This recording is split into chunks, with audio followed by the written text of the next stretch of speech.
समस्ते जानिथिबे मार्च 20 तारिख होची विश्व पखाल दिवस।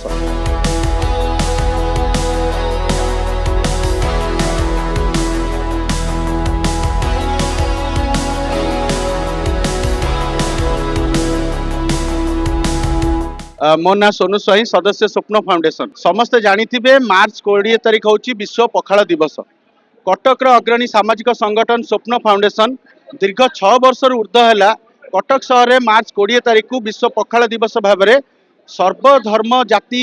वर्ण निर्विशेष समस्त साहिर मुरबी बुद्धिजीवी स्वप्न फाउंडेशन सदस्य सदस्य मिसिकी एकत्रित हो मार्च 20 तारिख दिन पखाल दिवस को पालन करूँ एवं कटक सहर यह वार्ता दे था सारा ओडिशा को सारा भारत को जो माने पखाल को जानी ना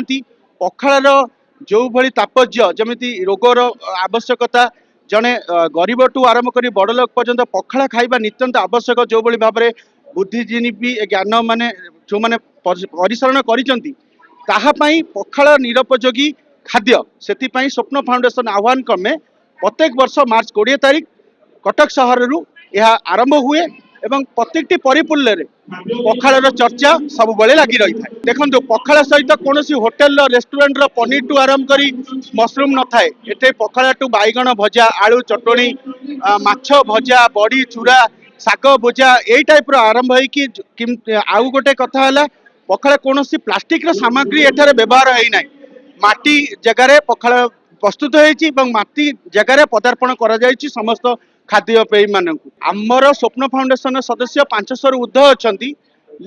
जमीती कि आज मार्च 20 शुक्रवार पड़ुची कर्ममय जीवन भितर 100 सदस्य थिले बाहर बुद्धिजीवी साधारण नागरिक 200 ऊर्ध्व लोक एठार उपस्थित हो खाद्य प्रणाली व्यवस्था कर।